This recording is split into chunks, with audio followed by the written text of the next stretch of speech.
Halo semuanya, ini dia ceritaku.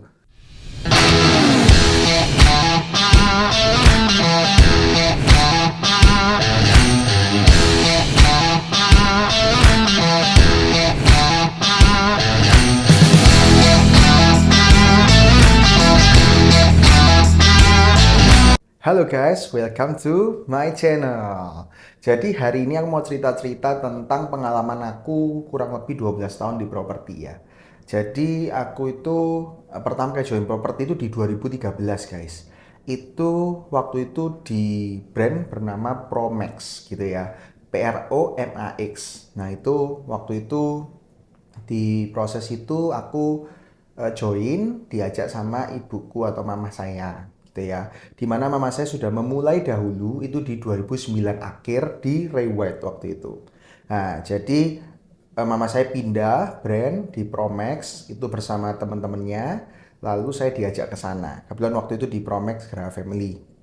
Nah, di umur 17 tahun itu aku memulai Promax itu susah senangnya cukup banyak susahnya karena di momen itu anak muda hampir tidak ada ya di properti, bahkan anak muda cenderung diremehkan di properti gitu ya.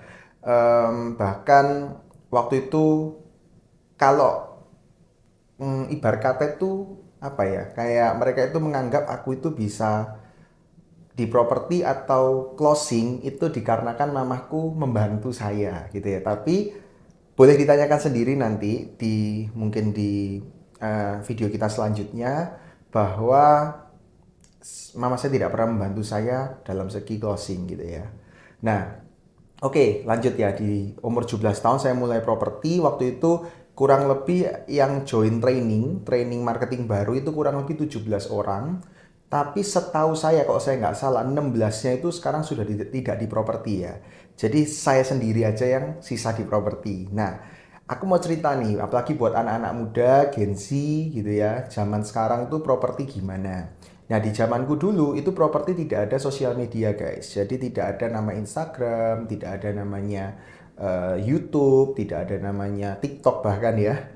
Jadi benar-benar propertinya itu cara menjualnya adalah dengan door to door atau dengan meet person langsung gitu ya. Nah, di momen itu aku pertama kali diajari properti itu saya langsung dikasih brosur, langsung saya suruh keliling untuk jualan brosur tersebut, di mana brosur tersebut adalah produk primary atau produk baru dari developer. Jadi itu produknya masih berupa tanah, belum ada apa-apanya, tapi aku langsung disuruh jual brosurnya itu ya. Lalu saya tanya mama saya, mama joinnya itu waktu itu setelah join itu berapa lama closing? Katanya 4 bulan gitu ya. Nah, saya tertantang nih, anak muda harus punya hati untuk tertantang ya. Jangan, waduh nggak bisa, aku nggak punya privilege atau aku nggak bisa ngomong, jangan ya. Kita kalau ada sebuah tantangan atau ada sebuah challenge, kita harus berani mengambilnya karena kita lebih muda, lebih minim resiko gitu ya. Nah, waktu itu saya ambil, saya bilang 3 bulan dari saya join itu saya akan closing gitu. Wah, saya luar biasa kerjanya, capek banget. Saya pergi 10 pagi sampai 10 malam hampir every day guys. Bahkan saya bagi-bagi brosur tuh masuk ke toko-toko itu di beberapa pertokoan di Surabaya. Bahkan saya juga pernah di mall lalu ditangkap satpam gitu ya. Saya juga sampai keluar kota gitu ya, bagi brosur door to door every toko demi toko, every rumah demi rumah. Di situ sangat banyak hujatan, sangat banyak iloan, bahkan ada juga yang iba. Kenapa kok masih muda udah kerja gitu ya. Tapi itu adalah ceritaku, itulah cerita saya di mana saya terbentuk dalam 3 bulan tersebut. Kurang lebih saya mendapatkan klien itu around hampir 10.000 guys. Jadi kalau kita 3 bulan around berarti 3.000 setiap 3.000 setiap bulan ya. Jadi saya itu kurang lebih berapa ya berarti ya? Kurang lebih saya seratusan ya, seratusan setiap hari. Kurang lebih ya. Tapi hampir lah ya, 7.000, 8.000, sampai 10 ribuan. Saya agak lupa. Nah, itu dulu saya catat di buku satu per satu gitu ya. Bahkan sekarang database-nya banyak yang hilang karena memang waktu pindah rumah atau kita pas ada pindah kantor gitu ya, itu akhirnya banyak yang terbengkalai dan hilang gitu ya. Tapi anyway, itu pelajaran saya kerja keras, saya bahkan banyak ditolak orang. Berarti kalau saya hampir nawari hampir 10.000, berarti otomatis saya ditolak hampir 10.000. Jadi itu dalam 3 bulan saya tidak closing gitu ya. Dan saya bener-bener closing tuh pas di hari ketiga bulan, bener-bener hari ke-90 itu. Nah, itu hari ke-90 itu saya closingnya bahkan di Solo. Jadi waktu itu Promax kantor saya itu mengadakan sebuah expo properti itu di Solo, di Mall Solo. Aku lupa namanya. Fotonya juga rasanya sudah nggak ada gitu ya. Nah, itu waktu itu saya memulainya itu jaga pameran saya berdiri dari jam 10 pagi sampai 10 malam. Jadi kalau saya melihat sekarang agent properti itu mereka duduk-duduk, main game, main HP, ngobrol-ngobrol, nggak niat untuk kerja. Saya kadang merasa kenapa ya gitu ya. Waktu itu saya 10 pagi sampai 10 malam saya berdiri terus. Bahkan saya makan tuh sambil berdiri loh guys. Kenapa? Karena waktu itu saya benar-benar nggak punya uang, ibu saya juga nggak punya uang, kita bahkan ditinggali utang 600 juta, tapi bahkan singkat cerita ya, kita pernah nggak bisa makan 3 hari, bahkan makan nasi dengan garam, nasi dengan kecap. Tapi itu adalah perjalanan hidup yang menguatkan saya dan membuat saya sampai ada hari ini. Itu waktu itu saya jam 10 pagi sampai 10 malam. Kenapa kok saya takut duduk? Karena saya takut kalau saya cepet-cepetan bagi brosur, waktu saya duduk sama saya berdiri kan lain ya. Kecepatannya kok saya berdiri pasti saya sudah bisa lebih dulu gitu ya daripada agent lain. Akhirnya itu pameran expo kurang lebih 7 atau 10 hari aku lupa. Di hari terakhir jam setengah 10 malam itu teman-teman bilang ayo makan ronde yuk. Sudah capek lah nggak ada closing nih. Jadi 7 hari saya 10 hari itu tidak ada closing sama sekali. Padahal pamerannya banyak sekali produknya. Nah, lalu setelah itu saya ya udahlah, saya cobalah tetap nggak usah kamu pergi makan ronde dulu. Saya tak lanjut sampai jam 10 malam. Nah, waktu saya lanjut sampai jam 10 malam itu benar-benar ada AI datang. Itu udah tutup mall, mallnya sudah lampunya mati. Terus bilang, ini apa nyo? Aku bilang, ini apartemen AI. Kebetulan waktu itu apartemen City Square gitu ya. Apartemen AI. Oh iya iya, ya wes beli satu. Hah? Beli satu? Itu saya sampai shock, sampai nggak mikir. Ternyata kok kayak gini closing pertama. Waktu itu, waduh, iya wes ai oke ai, unitnya mau yang mana ai, pilih no wes gitu. Waduh saya tambah bingung, di momen itu saya bilang ai suka nomor berapa, gini nomor 9, aku lupa 9 berapa waktu itu. Itu akhirnya ai-nya bilang ya udah bayar berapa, 5 juta, oke ke rumah ai. Ya udah aku ke rumah ai-nya ini malam-malam di Solo Kota Lama gitu ya. Lucunya kayak ada kejadian lucu itu saya telepon mama saya, mah aku closing mah ini mah. Mama saya datang langsung cepet-cepet ke tempat AI itu untuk barengin aku ngambil uang ya.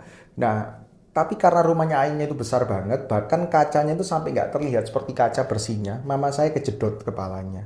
Jedot kepalanya karena terlalu seneng anaknya closing gitu ya. Nah, akhirnya AI-nya memberikan uang 5 juta itu secara cash dan melanjutkan sampai cicilan. Itu closing pertama saya. Lucunya adalah setelah hari itu, saya langsung pulang dari Solo. Saya langsung closing lagi yang kedua. Itu waktu itu saya closing apartemen yang sama, saya sudah tawar itu kurang lebih 2 bulan dan akhirnya ketemunya di Pasar Atom, guys. Atau Delta, aku lupa. Itu akhirnya closing di sana. Bahkan sampai sekarang klien saya itu masih hubungan sama saya tuh. Yang klien pertama saya yang kedua ini maksudnya. Yang di Surabaya ini. Nah itu setelah itu lucunya adalah saya closing-closing lagi ada sewa gudang, saya ada sewa apartemen. Bahkan sampai di tahun pertama saya itu saya dapat reward ke Bali. Nah ini fotonya ya guys ya. Nah ke Bali di waktu itu di Promax ya. Saya dapat ke Bali itu 3 hari 2 malam ya. Itu sangat happy sih bagi aku karena itu waktu itu nggak salah di Sofitel Nusa Dua Bali. Itu happy karena apa ya, saya yang nggak pernah mendapatkan pencapaian dalam hidup, saya yang banyak diremehkan teman-teman. Di momen itu saya pertama kali saya bisa merasakan happy bisa mencapai sesuatu gitu. Tapi aku kita terus untuk mau belajar karena aku waktu itu melihat ada juga anak muda yang waktu itu umur 24, saya umur 17 itu bisa mendapatkan penghasilan lebih besar jauh daripada yang lebih senior. Saya menetapkan target saya harus jadi seperti itu. Gitu ya. Singkat cerita akhirnya Promax ini tiba-tiba bubar, saya juga nggak tahu kenapa, pemimpin-pemimpinnya akhirnya punya visi yang berbeda. Akhirnya Promax Plaza Graha atau Promaxi Graha itu berganti nama menjadi You Property Graha. Di situ saya juga ikut join, saya tidak pindah kantor ya, cuma pindah brand karena mengikuti kantor yang saya ikuti itu pindah brand. Di You Property ini saya juga belajar banyak karena saya di sini didukung dengan teman-teman, didukung dengan senior-senior yang mendukung saya gitu ya. Saya dibentuk banget di sini prosesnya, terutama saya ada roadshow namanya. Roadshow waktu itu sama PP Property, di mana PP Property itu mempercayakan saya dan tim itu untuk pergi keluar kota door to door. Dan luar biasanya adalah itu pembentukan di sana terjadi, saya ditolak, diusir orang dari toko, dipesoi orang gitu ya.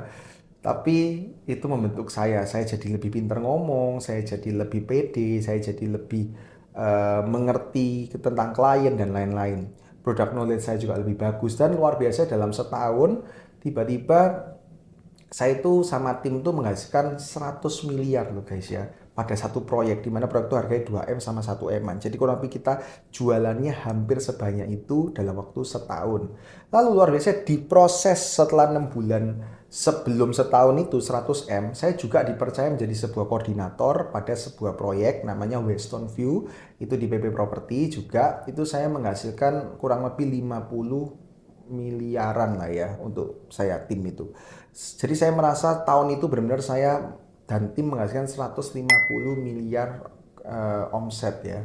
Itu bagi anak muda sih luar biasa ya karena kita jualan satu aja orang kadang bingung tapi kita bener-bener every kota kita berhasil jualan sampai kita dapat reward tim terbaik gitu ya karena menghasilkan banyak juga penghasilan gitu ya.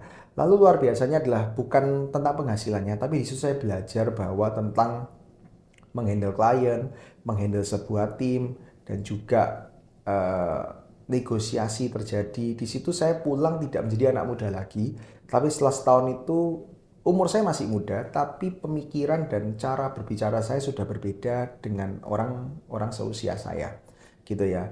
Di momen itu saya akhirnya eh, lebih senang di properti karena di properti akhirnya saya bisa menghasilkan.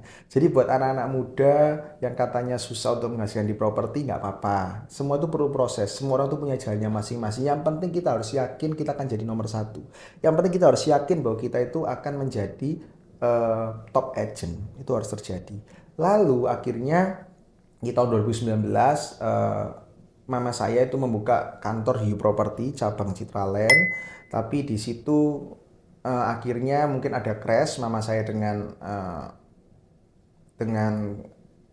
orang You Property gitu ya atau kongsiannya di mana mungkin ya memang guys tidak harus atau tidak boleh percaya 100% pada orang. Intinya sedikit cerita mama saya sedikit hmm, kurang mengerti lah mungkin mama saya. Jadi itu membuat mama saya tidak memiliki saham tersebut. Intinya seperti itu. Jadi kita harus lebih teliti dalam bekerja sama. Padahal waktu itu kita menghasilkan omset juga cukup besar. Akhirnya di situ mama saya down, mama saya tidak mau melanjutkan di properti, bahkan saya juga merasa kecewa, merasa sakit hati, mama saya dibegitukan gitu ya. Tapi akhirnya mama saya memberanikan diri untuk buka satu kantor namanya Sian Real Estate di 2019 juga. Di momen itu semua yang di kantor sebelumnya itu akhirnya pindah ke tempat kita, tapi apa daya, mama saya tidak punya manajerial yang bagus, saya pun juga terlalu muda di momen itu, kurang lebih 22 tahun, 22 tahun, 23 tahun. Di momen itu saya juga nggak ngerti, jadi Sian Real Estate tutup, bukan karena tidak banyak closing, tapi kita tidak bisa mengelola, bahkan eh, banyak hal kita tidak kelola secara profesional dan juga akhirnya itu tidak berjalan. Nah, di 2021 saya banyak mencoba bisnis-bisnis lain karena saya setelah menikah itu uang saya cukup tergerus ya teman-teman karena saya 2 tahun nggak kerja after pasca pandemi COVID. Di pandemi COVID itu saya benar-benar after nikah bayar sendiri ada juga lain-lain itu akhirnya membuat saya juga nggak punya uang di momen itu tapi properti saya juga kantornya juga nggak bisa jalan akhirnya mama saya sama saya agak crash tapi apa daya guys Tuhan itu kalau sudah punya jalan sama kita di sebuah bisnis pasti Tuhan akan mengembalikan. Jadi ada satu momen di mana saya sempat bekerja di developer selama 3 bulan membantu developer. Itu karena di momen itu saya juga nggak punya pemasukan, saya kerja kurang lebih 3 bulan. Padahal tempat itu setahun nggak ada closing, tapi saat saya masuk 3 bulan itu kurang lebih 3 bulan itu ada tiga closingan.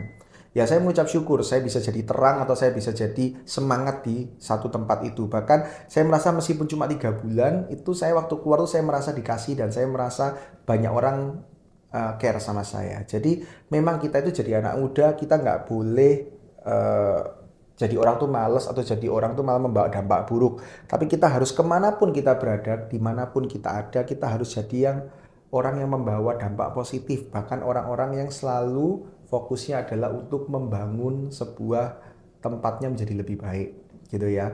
Akhirnya di developer tuh 3 bulan. Kenapa kok saya pindah? Karena ada satu developer yang membuka sebuah kantor properti itu akhirnya percaya sama saya, meng-hire saya atau membuat kerjasama sama saya.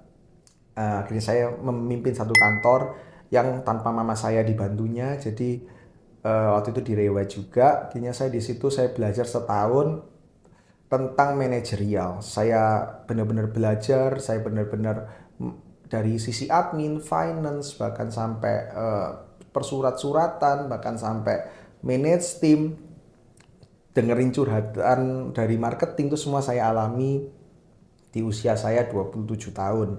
Nah, lalu di momen itu akhirnya muncul di hati saya rindu untuk membangun sebuah kantor yang dimana punya saya sendiri. Tapi itu saya pendam, saya terus jalani, saya lakukan yang terbaik di dalam kantor yang saya dipercayakan. Akhirnya tepat pada 2000